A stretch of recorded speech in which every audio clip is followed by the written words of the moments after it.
20 কোটি টাকা না থাকলে তো কেউ নির্বাচন করতে পারবে না।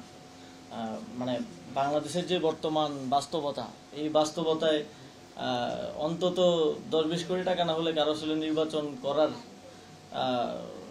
মানে করতে পারবে, নমিনেশন কিনতে পারবে, কিন্তু জামানত বাজেয়াপ্ত হবে আর কি। তো এই বাস্তবতায় তো আসলেই যাদের কাছে ওই কালো টাকা আছে তাদেরই মানে সুযোগ আছে আর কি নির্বাচনে অংশগ্রহণ করার। অথবা কাউকে যদি কেউ দেয়, আপনি আবার কারো থেকে টাকা নিয়ে যে নির্বাচন করবেন, নির্বাচিত হয়ে আসার পর তো আপনাকে তার স্বার্থ বাস্তবায়ন করতে হবে। যদি আজকে কোনো ব্যবসায়ী থেকে বা যদি অন্য যে কারো থেকে আপনি টাকা নিয়ে ইলেকশন করেন, তাহলে তো আপনাকে সেজন্য আমাদেরও বারবার চিন্তা করতে হয় যে ইলেকশন কি করবো নাকি করবো না, করলে কিভাবে করব, মানুষ কি টাকা ছাড়া ভোট দিবে কিনা, বা যেই বিদ্যমান কাঠামো, এই কাঠামোতে ইলেকশন করা আমাদের জন্য আসলে কতটুকু বাস্তবসম্মত। তো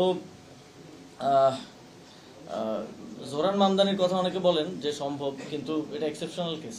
এক্সেপশনাল কেস তো 300 আসনে ঘটা সম্ভব না। এটা হয়তো এই ইলেকশনে দেখবেন 2-1 জনের জন্য ঘটে যাচ্ছে, কিন্তু 300 জনের জন্য তো আর ঘটবে না। বা এই এক্সেপশনাল কেস দিয়ে তো আপনি সংখ্যাগরিষ্ঠতা নিতে পারবেন না, সরকার গঠন করতে পারবেন না। আমার